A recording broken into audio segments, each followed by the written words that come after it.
Reminder for anyone internally debating weekend plans. If you don't want to go, don't go.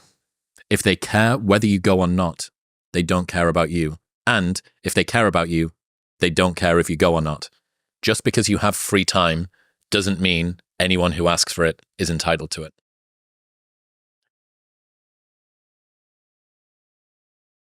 I think the second part I want to start with, which is, if you see that you have an empty calendar, most people assume that if someone asks you for that time, it's therefore theirs. And it's only not theirs when someone else has claimed it, which means that your time only belongs to other people. And then you're surprised by the fact that your investment of time has yielded nothing for you when you've given the only and most valuable asset that you have to everyone else, who often give a very poor return on it for you. And so in the beginning, if you don't have money, the only thing you have is time. And so that is the only thing it's the only currency you can spend to improve yourself or get closer to your goals. And so if that's the one currency you have, then why on earth would you give it away?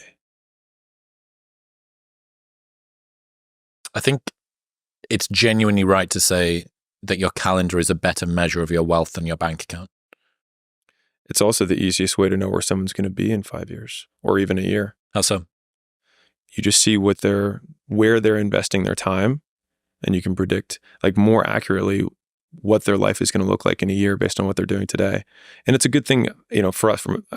It's hard for me not to put the business stuff into it, but a reminder that the life that I'm living today is a result of the work that I did 6 and 12 months ago.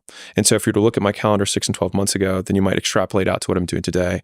But just like people want the immediate reward, they also see their current condition as a result of the behavior they're doing today, it's not at all.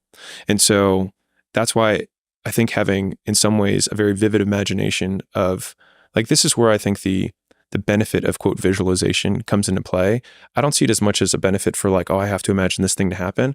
But I think it's more powerful to think, I'm doing this thing today and I'm imagining it happening. So it's an approximation of the feedback loop that you want to have. And so it helps you substitute and get through the period where nothing's actually happening.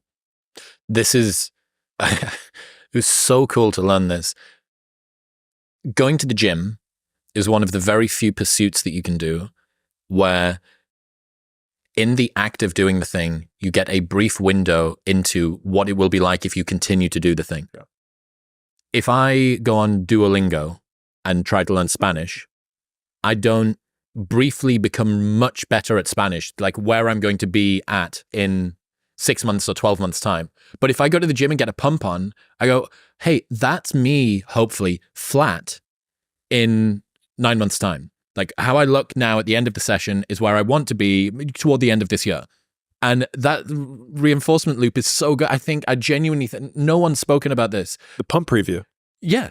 But like that, I think, is the feedback mechanism that makes the gym so compelling. It's one of the reasons why it makes the gym so compelling. You get this brief window into a future version of you and you go, fucking, dude, my delts look fucking awesome. I can't wait for that to be how I look when I wake up in the morning. And you go, okay, that's how I'm going to get that.